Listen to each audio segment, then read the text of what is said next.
Hi everyone, welcome back to our channel. Today we will talk about root canal treatment.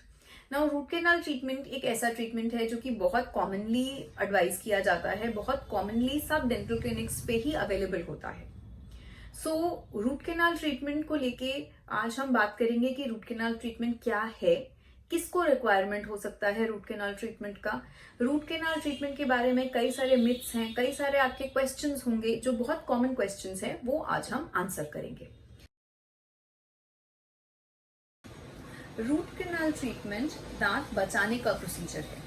पहले के जमाने में दांत में अगर इन्फेक्शन होता था, दर्द होता था, तो डॉक्टर दांत निकाल देते थे. लेकिन दांत निकालने से और भी प्रॉब्लम्स होती हैं, इसलिए दांत बचाना ज्यादा आइडियल है.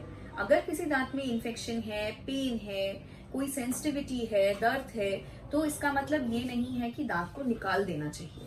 हम दांत को रूट कैनाल ट्रीटमेंट के माध्यम से आराम से बचा सकते हैं. दांत आपके मुंह में ही रहेगा, आप उस दांत पे खा पाएंगे, चबा पाएंगे, बात कर पाएंगे, देखने में भी बिल्कुल नेचुरल लगेगा और रूट कैनाल ट्रीटमेंट में जो कैविटी है वो भी पूरा भर जाएगा.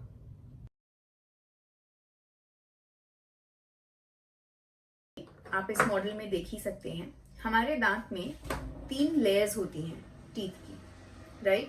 एक सबसे ऊपर वाली लेयर जो होती है वो होती है इनामल की. उसके बाद ये जो येलो दिख रहा है, ये लेयर को हमारी भाषा में डेंटिन बोलते हैं, और अंदर रहता है दांत का नर्व, या जिसको हमारी भाषा में पल्प बोलते हैं. इस दांत में कैविटी, ये जो काला स्पॉट है, ऊपर से या साइड से भी कैविटीज होती हैं, ये बहुत छोटा है. अभी तक ये येलो पार्ट वहां तक नहीं पहुंचा है. ये इनामल सबसे हार्ड व्हाइट पार्ट होता है, उसके बाद ये येलो थोड़ा नरम, और सबसे नरम ये नर्व या पल्प, जैसे हमने पहले बताया. जैसे कैविटी अगर अनट्रीटेड रह गया उस स्टेज में, तो इस स्टेज में कैविटी और अंदर जा रहा है. यहाँ पे कुछ लोगों को खाना फंसने लगता है. यहाँ पे कुछ लोगों को सेंसिटिविटी भी कभी कभी हो सकता है, कुछ लोगों को कोई फीलिंग नहीं आती है.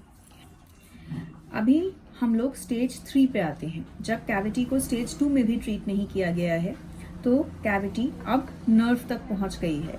इस स्टेज पे पेन होता है, इसको कैविटी को डिके भी बोलते हैं.